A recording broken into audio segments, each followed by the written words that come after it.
प्रधानमंत्री के एक संदेश के बाद पूरे विश्व के अंदर कोहराम मच गया है कि कहीं सभी नौकरियों के ऊपर भारतीयों का कब्जा तो नहीं हो जाएगा 5G के आने के बाद। जिस समय भारत में कॉल सेंटर्स की शुरुआत हुई, पूरे विश्व के ज्यादातर कॉल सेंटर्स भारत आ गए, बाकी जगह से कारोबार बंद हो गया। और ठीक यही की यही बात अब बाकी सभी नौकरियों में होने वाली है, क्योंकि 5G आ चुका है। 2017 से ही कई रिपोर्ट्स पब्लिश होने लग गई थी कि भारतीय आ रहे हैं देखो, और सभी नौकरियों पर वो कब्जा कर लेंगे। इस व्यवस्था के अंदर कोई चूक ना रह जाए, इसके लिए बहुत ही पुख्ता तैयारियां की गई, और अब जाकर वो सिलसिला शुरू हो चुका है कि भारतीयों का डंका हर जगह बजेगा। पंजाब हरियाणा से बहुत सारे भारतीयों का सबसे अच्छा प्रोफेशन ट्रक चलाना है, क्योंकि बहुत पैसे मिलते हैं कनाडा यूएस में। वो सब अब भारत में शुरू होने वाला है। देश का प्रधानमंत्री कोई भी काम ऐसे नहीं करता, उसके पीछे वजह होती है, और यहां पर तो बहुत ही बड़ी वजह है। भारत से स्वीडन की दूरी तकरीबन 6000 किलोमीटर है, और यहां बैठे बैठे स्वीडन के अंदर गाड़ी चलाकर दिखाई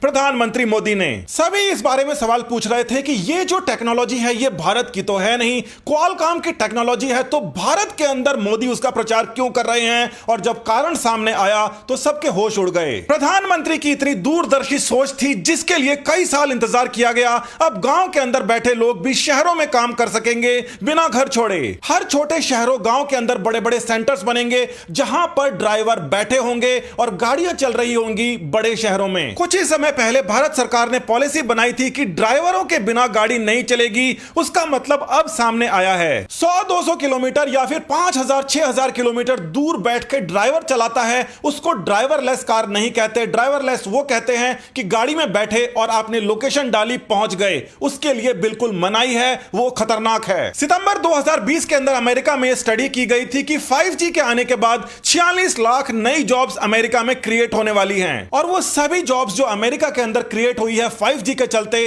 वो जॉब्स अब अमेरिका से ज्यादा इंडियंस को मिलेगी, क्योंकि यहां पर मजदूरी सस्ती मिल जाती है। काफी समय से इस प्रकार की योजनाएं बनाई जा रही थी कि दूर बैठा आदमी किस प्रकार से गाड़ी चला सकता है। टैक्सी अगर आपको करनी है तो चारों सीटें उसमें फ्री मिलेंगी। महिलाओं के लिए तो यह बहुत ही ज्यादा सुरक्षित है। सबसे पहले देखा जाएगा कि कई नई ऐसी कंपनियां जहां पर महिला ड्राइवरों को अलग अलग कॉल सेंटर्स में बिठाकर अलग अलग शहरों की गाड़ियों को चलवाया जाएगा। एक और समस्या जो सबसे ज्यादा आ रही थी कि जितने भी एक्सीडेंट्स ट्रक से, कार से होते हैं, वो ह्यूमन फैक्टर की वजह से होते हैं, क्योंकि उनके ऊपर नींद हावी हो जाती है, शिफ्ट लंबी चलती हैं। 5G के आने से पहले 4G के अंदर यह पॉसिबल नहीं था। स्पीड का कारण नहीं है, यहां पे कारण है लेटेंसी, यानी कि यहां पर आपने ब्रेक दबाया और वहां पर जो ब्रेक लगा उसके बीच के अंदर अंतर। प्रधानमंत्री की तरफ से खास तौर से महिंद्रा को बोला गया था, और उन्होंने इस प्रकार की गाड़ियों को बनाकर टेस्ट भी किया कि अचानक से अगर कोई सामने आ जाता है तो अपने आप गाड़ियां रुक जाती हैं।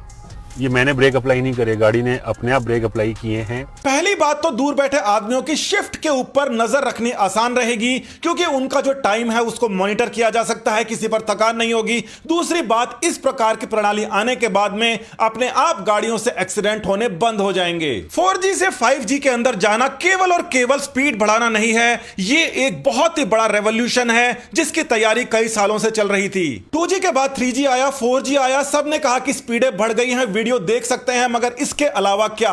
5G का मतलब वीडियो देखना नहीं है, काम करना है, क्योंकि लेटेंसी की जो समस्या थी वो दूर हो चुकी है। 2017 से कनेक्टेड फैक्ट्रीज को बनाने का काम जारी था, अब ये पूरा हो चुका है। भारत के अंदर कनेक्टेड फैक्ट्रीज में रोबोट से ज्यादा इंसान काम करेंगे। रोबोट जब काम करता है तो वो एक नौकरी खा जाता है, मगर रिमोट कंट्रोल से काम होता है तो आदमी बैठ के काम करता है, नौकरी उसके पास रहती है। अगर गलती होती है तो उसको पकड़ा जा सकता है। रोबोट को हैक करके अगर कोई गलत काम करे तो आखिर आप पकड़ोगे किसको? केवल और केवल भारत के समाचार पत्र ही नहीं, इंटेल जैसी जो बड़ी कंपनियां हैं वो भी 5G को लेकर बहुत ज्यादा उत्साहित हैं। थोड़े समय पहले इतिहास की सबसे बड़ी लॉजिस्टिक पॉलिसी का अनाउंसमेंट किया गया था भारत के द्वारा। आज जाके उसका पता पड़ रहा है कि आखिर ये सब कर क्यों रहे थे। लॉजिस्टिक्स के अंदर सबसे ज्यादा कामयाब 5G रहेगा, यानी कि भारत के अंदर बैठे लोग जर्मनी, स्वीडन के अंदर भी लॉजिस्टिक्स का काम कर पाएंगे बहुत सस्ती दरों पे। डेवलप्ड कंट्रीज के अंदर लॉजिस्टिक्स शिफ्ट में काम करने वाले आदमी को $25 करीब 2,000 रुपए घंटा देना पड़ता है और 10 घंटे के यानी कि 20,000 रुपए। यहां पर 50,000 रुपए के अंदर गांव में बैठा आदमी जर्मनी इंग्लैंड के अंदर काम कर लेगा, तो वहां वाले लोग यहां पर नौकरियां देंगे। ड्रोन के जरिए भी अलग अलग जगह बहुत सारी सुविधाओं को पहुंचाने का कार्य जारी है, जिसका सक्सेसफुल परीक्षण हो चुका है और अब यह काम आदमी घर बैठे करेगा, एक जगह से दूसरी जगह पहुंचाने के लिए सामान। चाइना का सामान बहुत ही सस्ता था, वहां पर मैन्युफैक्चरिंग हो रही थी, मगर जो भी सामान चाइना बनाता है वो एक बार बेच देता है, जबकि भारत के अंदर अब ये जो नौकरियां आएंगी ये हर महीने पैसा लाएंगी। ये टेक्नोलॉजी इतनी ज्यादा जरूरी थी कि खास तौर से चाइना को भारत ने अलग रखा, इसके अंदर भारत में घुसने ही नहीं दिया।